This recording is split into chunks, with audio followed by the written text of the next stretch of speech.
नमस्कार, मैं कमलेश कबीर आपका एक बार फिर स्वागत करता हूं इस नए एपिसोड में। आज के इस एपिसोड में हम बात करने वाले हैं दिल्ली विधानसभा के चुनाव परिणाम और कांग्रेस पार्टी।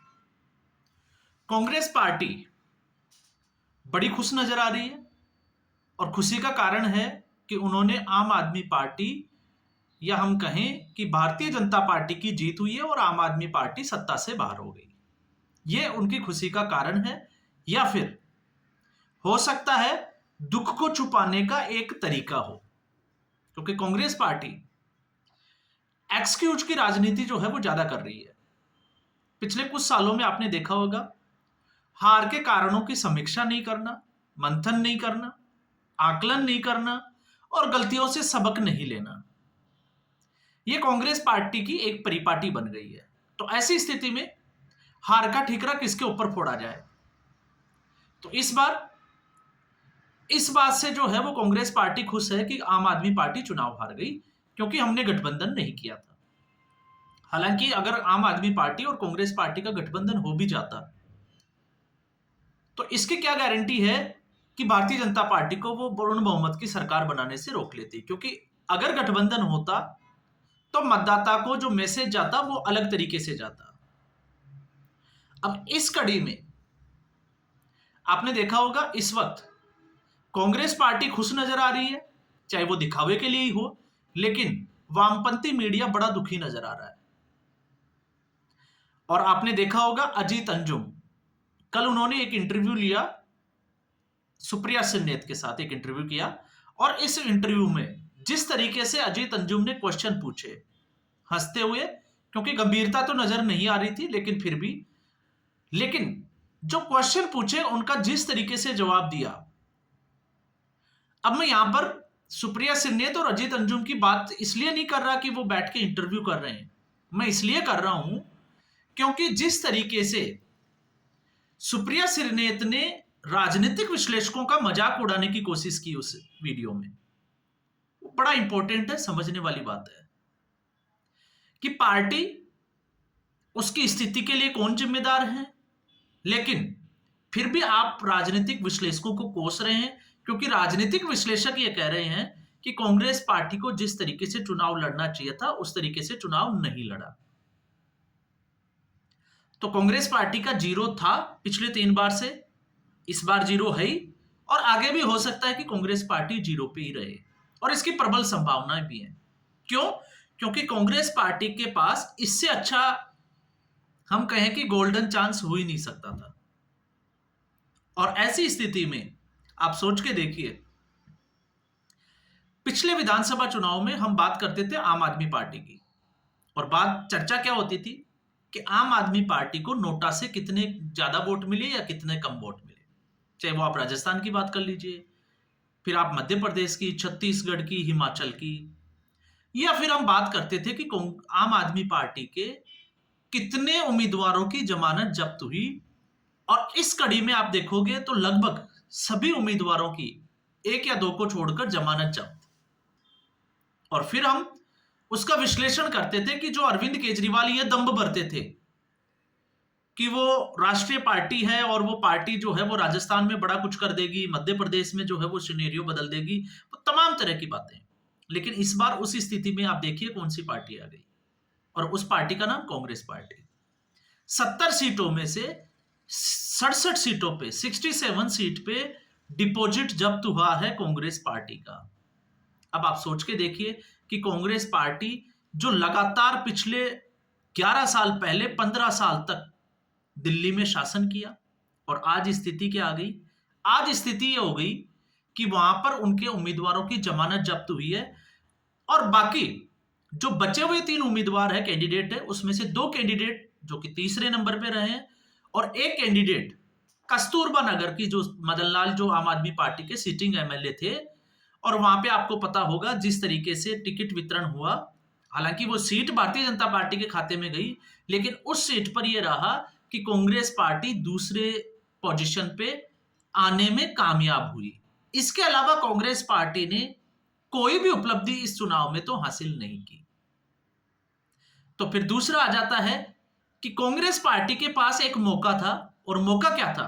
मौका यह था 2 महीने, 1 महीने, या हम कहें कि पिछले चुनाव से पहले 20 दिन पहले यह कंफर्म हो चुका था कि इस बार दिल्ली परिवर्तन के लिए जा रही है। तो जब उस स्थिति में जब दिल्ली की जनता परिवर्तन के लिए जा रही है, तो कांग्रेस पार्टी अपने आप को विकल्प के तौर पे क्यों साबित नहीं कर पाई? क्यों मतदाताओं को यह नहीं लगा कि कांग्रेस पार्टी भी विकल्प हो सकती है, चाहे फिर वो मुस्लिम मतदाता ही क्यों ना हो? और इसका बेस्ट एग्जांपल है मुस्तफाबाद की सीट। तो हमने जब आकलन किया तो आकलन में एक चीज निकल के आ गई कि आम आदमी पार्टी का 10% वोट शेयर जो है वो आम आदमी पार्टी के हाथ से निकल गया। लेकिन अब सवाल खड़ा यह होता है कि कांग्रेस पार्टी के खाते में कितना आ गया? मात्र 2%। तो फिर बाकी कहां चला गया? भारतीय जनता पार्टी के पास। तो इस बार भारतीय जनता पार्टी की उपलब्धि रही कि उस वोटर को अपने साथ लाने में कामयाब हुई जो या तो कांग्रेस पार्टी के साथ चला जाता था या फिर आम आदमी पार्टी के साथ चला जाता था।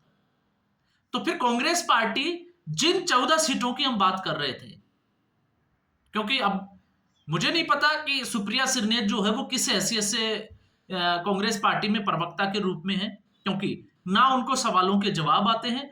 सवालों का जवाब जो है वो सवाल से देना, और फिर चाहे वो एंकर हो या दूसरी वाली पार्टी जो है उनके साथ, प्रवक्ताओं के साथ बदतमीजी करना। इसके अलावा मेन मुद्दे से जो है वो ध्यान भटकाना, क्योंकि सिर्फ राहुल गांधी और प्रियंका गांधी वाड्रा को ही डिफेंड करना। इसके अलावा तो ये जो है वो सीधे तौर से एक नजर आता है कि चापलूसी की एक सीमा होती है, और चापलूसी मुझे लगता है कि उतनी करनी चाहिए कि आप अपने नेता का बचाव कर सके, लेकिन अगर उस चापलूसी से पार्टी का नुकसान होता है तो उससे इन प्रवक्ताओं को बचना भी चाहिए, स्वीकार भी करना चाहिए। जिस तरीके से आपने देखा होगा मैंडेट को हार के बाद स्वीकार किया जाता है, लेकिन कांग्रेस पार्टी आज तक आपने देखा जब भी वो चुनाव हारती है तब वो मैंडेट को स्वीकार नहीं करती है, या वो मतदाता को बेवकूफ समझती है, उनको गालियां देने में विश्वास करती है, या फिर उनका जो आरोप होता है वो चुनाव आयोग की तरफ शिफ्ट कर दिया जाता है। और कहानी बस वही होती है कि राहुल गांधी प्रियंका गांधी वाड्रा को डिफेंड करना होता है। और ऐसा इसलिए क्योंकि ये तो लग रहा था कि कांग्रेस पार्टी फाइट में नहीं है, लेकिन जो 14 मुस्लिम बाहुल्य जो सीट है उन पे कांग्रेस पार्टी अच्छी फाइट करेगी। और सलीमाबाद की, सीलमपुर की जो रैली थी उस पे यह दिखाया भी, लेकिन उसके बाद में जिस तरीके से कांग्रेस पार्टी ने अपने पैर वापस खींचे, जो 10-12 दिन का एक गैप दिया, उसमें मतदाता की जो सोच थी और मतदाता के लिए जो विकल्प था, क्योंकि मैंने आपको बताया भी था कि जब मुस्लिम मतदाता ये बोलने लग जाए कि कांग्रेस पार्टी चुनाव लड़ी नहीं रही तो हम हमारा वोट खराब क्यों करें, तो आप सोच सकते हैं कि मतदाताओं की मानसिकता कांग्रेस पार्टी को लेकर किस तरीके की है। और जहां कांग्रेस पार्टी की बात आती है तो कांग्रेस पार्टी में विचार करने वाली जो बातें हैं वो ये है कि पूरी कांग्रेस पार्टी की हाईकमान जो दिल्ली में है, तो सवाल खड़ा ये होता है कि पिछले 10 साल को आप छोड़ दीजिए, पिछले 2 साल को आप ले लीजिए, कांग्रेस पार्टी ने अपने संगठन के लिए दिल्ली में किया क्या? क्या संगठन मजबूत किया? हरियाणा में आपको पता होगा जब फैक्ट फाइंडिंग कमेटी की रिपोर्ट आई थी और कांग्रेस पार्टी के हार के बाद में कांग्रेस पार्टी के ही कुछ उम्मीदवार ये बोल रहे थे कि जिला स्तर पर जिलाध्यक्ष ही नहीं है कांग्रेस पार्टी के पास, ये संगठन का काम है। तो फिर ये कमजोरी जो है वो कहां है? दूसरा, जिस तरीके से आपने देखा होगा अलका लांबा, रागिनी नायक, आपने उन लोगों को टिकट दिया अलका लांबा को, तो अलका लांबा एक बार की विधायक रही और वो रही आम आदमी पार्टी की तरफ से, वो कांग्रेस पार्टी की विधायक नहीं थी।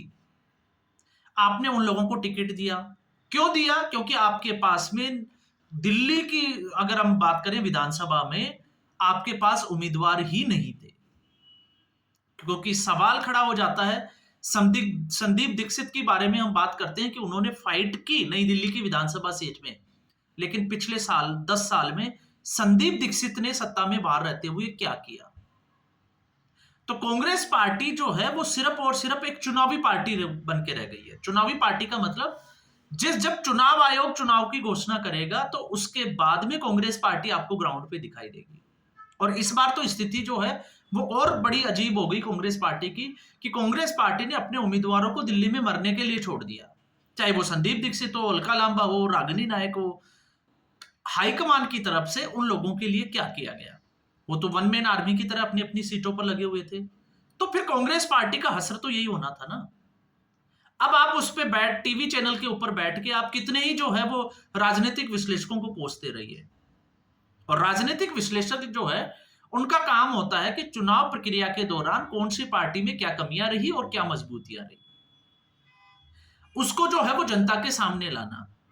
और पार्टी विशेष का काम ये होता है कि अगर आपकी पार्टी की हार होती है तो हार के ऊपर मंथन करना और उसके कारणों को जानना और फिर उसके बाद एक्शन भी लेना।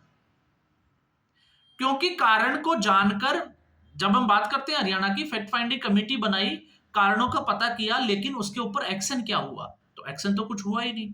और कांग्रेस पार्टी में आज जो है वो हाईकमान के बाद में अगर आप देखोगे तो आप देखिए संगठन के स्तर पे चल क्या रहा है। केशव वेणुगोपाल के ऊपर हरियाणा के विधानसभा चुनाव में भी प्रश्न चिन्ह खड़े हुए थे क्योंकि टिकट बेचे जाते हैं। दिल्ली के विधानसभा चुनाव में भी जो है वो यही आरोप लगा कि कांग्रेस पार्टी अपने टिकटों को बेचती है और किस तरीके से जो है वो टिकट बेचे जाते हैं। महाराष्ट्र के चुनाव में भी जो है वो इसी तरीके का आरोप लगाए गए थे। तो फिर आप एक चीज देखिए, और जब हम इसमें जो तर्क है उसमें जब विरोधाभास की बात करते हैं तो इस वक्त आप देखिए महाराष्ट्र के विधानसभा चुनाव परिणाम आने के बाद में जो कांग्रेस पार्टी के प्रवक्ता है तहसीन पूनावाला, जो कांग्रेस पार्टी के लिए बैटिंग करते हुए नजर आते हैं, उनका भी जो बात करने का जो तरीका है वो भी अब कांग्रेस पार्टी को कटघरे में खड़ा करना शुरू कर दिया। और आप किसी भी चैनल पे आप उठा के देख लीजिए, तहसीन पूनावाला जो है वो स्वीकार करते हैं और उनको ये लग रहा है कि कांग्रेस पार्टी में कोई एक्शन नहीं होता है। तो ये स्थिति कांग्रेस पार्टी की हो चुकी है। अब ऐसी स्थिति में अजीत अंजुम को, इनको तो पता है क्योंकि ये हर बार जो है वो इंतजार करते हैं कि शायद कांग्रेस पार्टी इस बार अच्छा करेगी और उनको साथ जो है वो अच्छा हो जाएगा। और मजबूरी ये है कि अगर वो कांग्रेस पार्टी के खिलाफ मुंह खोलते हैं तो फिर उनकी दुकानें बंद हो जाती है। तो कांग्रेस पार्टी का यही हाल है। अब तक विधानसभा चुनाव के परिणाम आए हुए, पार्टियां जो है वो अरविंद केजरीवाल, आप देखिए आम आदमी पार्टी के विधायकों को दिल्ली बुला रहे हैं पंजाब से, उनके घर पे जो है वो मीटिंग हो चुकी है सबकी। तो कांग्रेस पार्टी ऐसा कब करेगी जिसका इंतजार जो है वो कांग्रेस पार्टी के कार्यकर्ताओं को लगा रहता है। बेचारे मेहनत करते हैं, बेचारे जो है वो गलत तरीके से एडिट करके वीडियो और मैसेज भी डालते हैं सोशल मीडिया पे, आपने देखा ही होगा किस तरीके से डालते हैं। ऐसे लोग जो, हम लोग जो है वो कांग्रेस पार्टी की बात करते हैं, उन लोगों को गालियां भी देते हैं कि हम बीजेपी के पेड पत्रकार हैं, लेकिन जब चुनाव परिणाम आता है फिर उनको धक्का सा लगता है कि उनकी पार्टी तो वहीं खड़ी है जहां पहले खड़ी थी। तो ये जो है वो कांग्रेस पार्टी में जब तक चलता रहेगा, कांग्रेस पार्टी से इस देश की जनता को उम्मीद, और कांग्रेस पार्टी के कार्यकर्ताओं को तो बिल्कुल नहीं करनी चाहिए कि कांग्रेस पार्टी के हालात बदलने वाले हैं। तो आज के एपिसोड में बस इतना ही। उम्मीद करूंगा वीडियो एपिसोड आपको पसंद आया होगा। वीडियो को लाइक करें, शेयर करें, चैनल जरूर सब्सक्राइब करें। धन्यवाद।